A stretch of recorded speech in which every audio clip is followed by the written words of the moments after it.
secrétaire d'État auprès du ministre de la Défense et des anciens combattants. Le 16 juillet, au matin, débute la plus grande arrestation massive de Juifs réalisée en France pendant la Seconde Guerre mondiale. Une opération qui destine plus de 13 000 d'entre eux, hommes, femmes et enfants, au camp de la mort. Une opération qui consacre définitivement l'ignominie du régime de Vichy.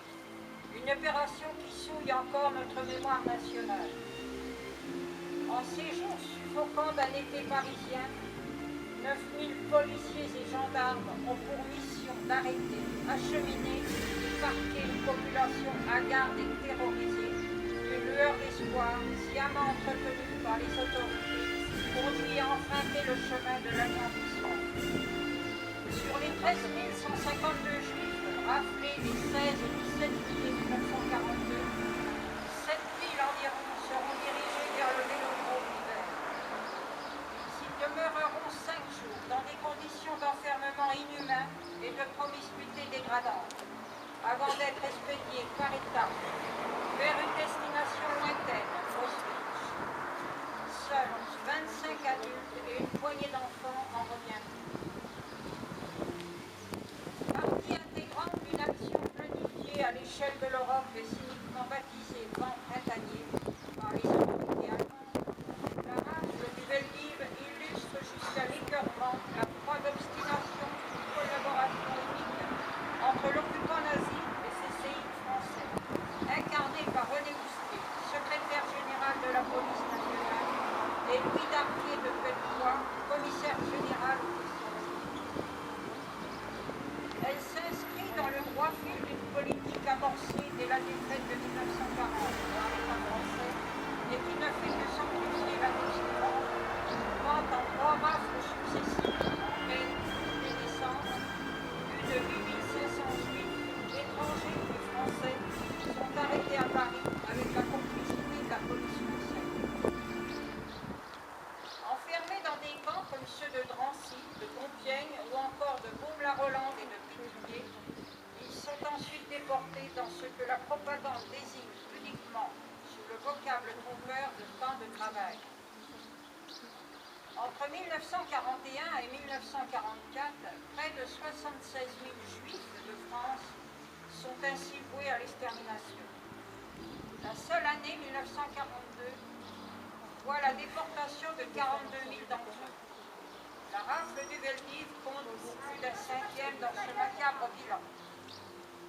En cette journée du souvenir, nos pensées vont aux victimes du convoi numéro 6, parti ce même 17 juillet 1942 vers Auschwitz, afin de faire de la place dans les camps du Loiret aux personnes arrêtées lors de la rafle du Veldiv.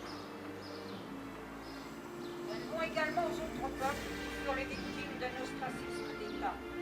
Ainsi des Tziganes, dont plusieurs milliers furent en France même, regroupés dans des camps et soumis dans une indifférence quasi générale à des conditions de vie déplorables.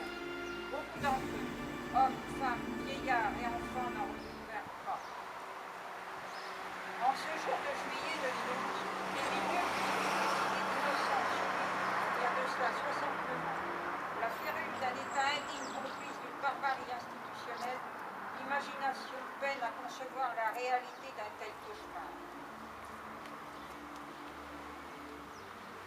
Que des fonctionnaires français, formés à l'école de la République et élevés dans le respect de nos principes les plus sacrés, que des hommes, époux et pères de famille pour la plupart, aient pu obéir scrupuleusement à des ordres abjects, traquer leurs semblables et les envoyer vers une destination dont tout laissait à penser qu'elle ne pouvait être que funeste, provoque à chacun d'entre nous une sensation de nausée, de vertige et d'arôme d'intoxication. Qu'aurions-nous fait à leur place? Aurions-nous obéi à notre hiérarchie ou aurions-nous, libristes, de tenter de rester dignes comme le firent certains? Le pire n'est en effet jamais inéluctable.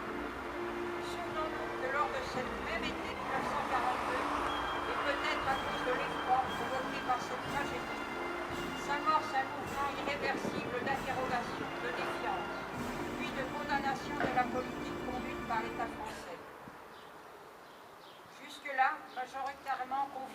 personne du maréchal Pétain, la population multiplie les actes de résistance. Alors que le gouvernement de l'État français renie les valeurs fondamentales de liberté, d'égalité, de fraternité portées par notre histoire, les Françaises et les Français, de toutes origines et de toutes confessions, choqués par le sort réservé à des innocents, s'engagent sur la voie de l'honneur et de la solidarité, cachant ses proscrits ou les aidant à fuir, montrant ainsi que d'autres choix étaient possibles. Combien furent-ils, celles et ceux qui, dans l'ombre, apportèrent aussi un soutien souvent vital au péril de leur propre vie? Nombreux, certainement, d'autres, sûrement, restent encore anonymes. À ce jour, plus de 3000 d'entre eux ont reçu le titre de Juste de France. Dans l'adversité, ils ont su rester fidèles à leur conscience, en tentant à leur manière et avec leurs moyens d'enrayer une machine destinée à broyer les êtres et d'empêcher que les uns ne connaissent pas, et qui auraient pu être leurs parents, leurs amis, leurs voisins, tant ils ne ressemblaient, ne subissent un seul atroce. Comme les résistants, par leur bravoure, ont su garder vivante la flamme de la patrie des droits de l'homme, les Justes de France, par leur humble courage, ont permis que les 3/4 de la population juive de France, et notamment beaucoup d'enfants, échappent à la déportation.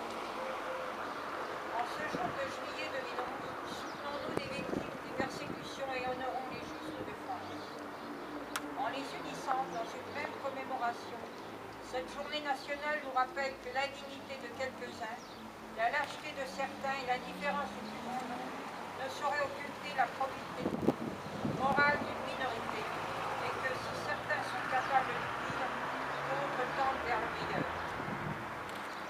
À une époque où le spectre du communautarisme ressurgit sous d'autres formes, il revient à chacun d'entre nous de se déterminer en conscience afin que la tolérance, le respect de l'autre et la justice demeurent ces idéaux avec lesquels nous ne transitons. Monsieur le délégué du Comité français pour Yad Vashem, Monsieur le Président du Comité du tonnerre roi de la Société d'entraide des membres de la Légion d'honneur, Madame, Monsieur le maire honoraire de Saint-Florentin, Madame la conseillère générale, Mesdames et Messieurs les élus, Mesdames, Messieurs, nous nous sommes réunis le 3 avril dernier pour décerner la médaille des Justes parmi les nations et l'insigne de chevalier de la Légion d'honneur à Madame Jeanne Voineau et à son mari à titre posthume. Aujourd'hui, je suis heureux de vous réunir à nouveau pour rendre hommage à nos Justes parmi les nations, journée nationale instituée à la mémoire des victimes des crimes racistes et antisémites de l'État français, et d'hommage aux Justes de France qui ont recueilli, protégé ou défendu au péril de leur vie et sans aucune contrepartie une ou plusieurs personnes menacées de génocide. Pour Avrol, cette cérémonie est un symbole très fort et très important au regard de l'histoire. Et comme nous le faisons chaque année, pour saluer nos morts le 11 novembre, nous fleurirons chaque 16 juillet le monument aux morts pour rendre hommage à nos Justes, date anniversaire de la rafle du Vélodrome d'hiver à Paris et date officielle des Justes parmi les nations s'il tombe un dimanche. Pour respecter notre devoir de mémoire, nous procéderons après cette cérémonie à l'inauguration de notre place des Justes. Je vous remercie et je passe la parole à Monsieur le délégué de Yad Vashem. Merci, Monsieur le maire. Monsieur le maire, Mesdames et Messieurs, Messieurs les représentants des associations, et vous qui avez bien voulu consacrer votre dimanche matin à cette émouvante cérémonie.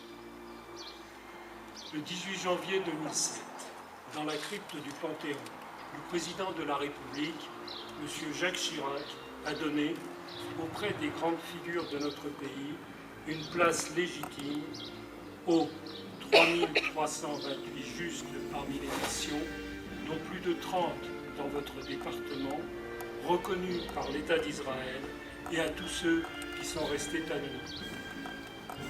Il y a inscrit leur action collective par ces mots. Bravant les risques encourus, ils ont incarné l'honneur de la France, ses valeurs de justice, de tolérance et d'humanité. Entre 1940 et 1945, la France traverse la période la plus sombre de son histoire. Elle a capitulé devant l'Allemagne nazie et les Juifs sont fichés, pourchassés comme des bêtes, raflés et persécutés. La barbarie nazie est une machine de mort infernale, minutieuse, qui ne laisse rien au hasard. Personne n'est épargné. Hommes, femmes, enfants, vieillards ne pourront échapper à un destin tragique et seront exterminés dans les camps de la mort. 6 millions de Juifs seront ainsi assassinés dans ce qui constitue le plus grand crime de l'histoire de l'humanité. La période est sombre. La France connaît ses lois d'exception, ses collaborateurs de triste mémoire, qui non seulement aidèrent les nazis, mais parfois même les devançaient dans leur entreprise. La France est encore une majorité silencieuse, préoccupée par le quotidien, passive, parfois par indifférence, souvent par peur. Mais la France, c'est aussi de merveilleux éclats de lumière qui surgissent de l'obscurité, alors que ces hommes et ces femmes pouvaient fermer leurs yeux, passer en silence. Ils ont été happés par le drame et se sont mis en danger de mort, eux et leurs familles, pour sauver des Juifs. Ils l'ont fait avec toute leur âme, tout leur cœur, certains y ont même laissé leur vie. En France, 76 000 Juifs, dont 11 000 enfants, furent déportés. Seuls 2 550 revinrent. Malgré ce lourd tribut payé à la solution finale, c'est grâce à l'engagement et au courage de ces Français du refus, à l'exemple de vos concitoyens Roger et Jeanne Voineau, à qui j'ai eu le 3 avril le privilège de remettre la médaille d'honneur, de la médaille des Justes, que de nombreux Juifs de France furent ainsi protégés et sauvés. Nous en sommes les témoins et ne les remercierons jamais assez. Leur action courageuse démontre que les héros ne sont pas uniquement ceux des grandes batailles, mais qu'il y a eu des gens qui, au quotidien et au péril de leur vie, ont su résister et tendre la main à ceux qui étaient persécutés. C'est aussi l'honneur de la France et je suis fier de rendre hommage à ces héros ignorés. Quelqu'un a dit « Un peuple sans passé est un peuple sans âme ». Nous sommes la dernière génération des témoins de cette tragique et effroyable époque. Et, d'ici quelques années, nos mémoires seront muettes, car nos voix se seront tues. C'est pourquoi, en donnant à cette place la dénomination de juste parmi les nations, votre municipalité répond non seulement au devoir de mémoire qui nous incombe à tous, mais aussi et surtout à son corollaire, le droit à la mémoire, droit essentiel pour les générations futures, afin qu'elles soient averties du danger de l'intolérance, du racisme, de l'antisémitisme, du négationnisme et de l'amalgame. Souhaitons que ce témoignage de reconnaissance que donne à cette place le nom de juste parmi les nations en soit le symbole et nous guide que sur la voie que nous ont tracée ces hommes et ces femmes de l'ombre, comme le rappela Madame Simone Veil, ce qu'ils ont en commun, c'est cette part d'humanité, cette part de folie, même face au danger, qui fait que rien ne résiste à l'appel de l'autre, ni l'intérêt, ni la peur, ni l'égoïsme. Le Comité français pour Yad Vashem, laïque et républicain, que je représente, et moi-même, sommes très honorés et particulièrement fiers d'être présents et à l'origine de cette cérémonie. À vous, Monsieur le maire, à votre équipe et à votre administrés, merci de votre engagement dans cette noble cause.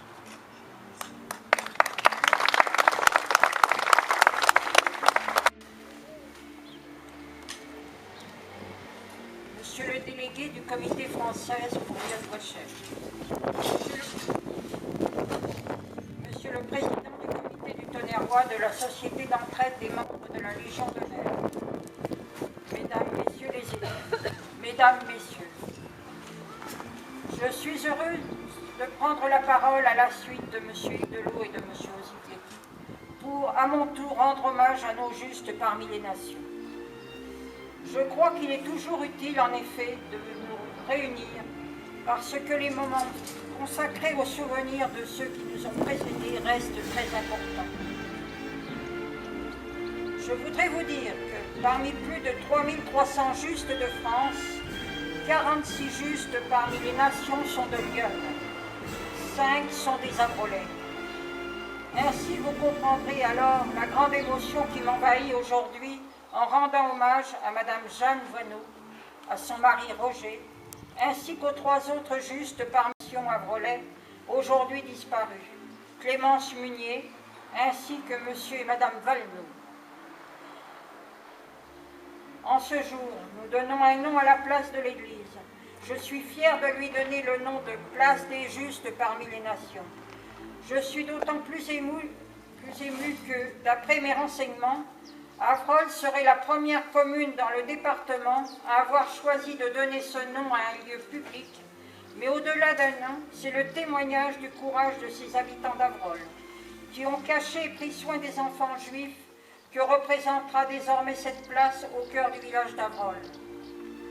Une plaque apposée sur le mur d'enceinte de cette place sera dédiée à la mémoire de Monsieur et Madame Voineau, Madame Clémence Munier, Monsieur et Madame Valneau, ces femmes et ces hommes qui ont été à l'honneur, le courage et la dignité de la France.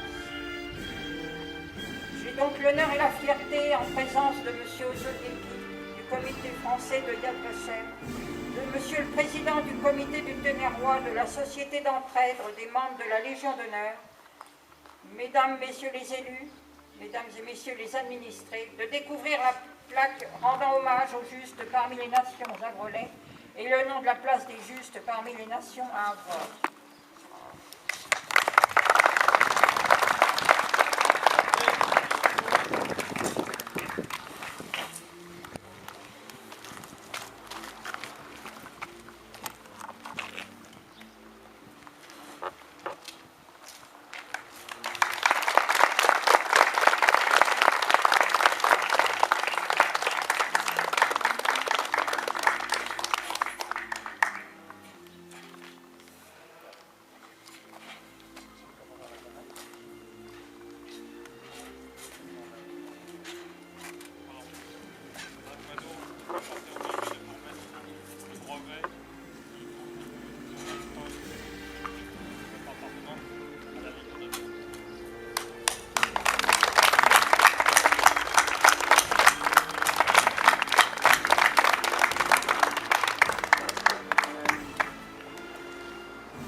Je tiens à remercier les porte-drapeaux, Monsieur le délégué du Comité français pour Yad Vashem, Monsieur le Président du Comité du Tonnerrois de la Société d'entraide des membres de la Légion d'honneur, la gendarmerie, la Croix-Rouge, la police municipale, Mesdames, Messieurs les élus, Mesdames, Messieurs.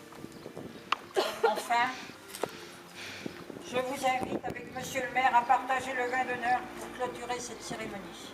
Merci.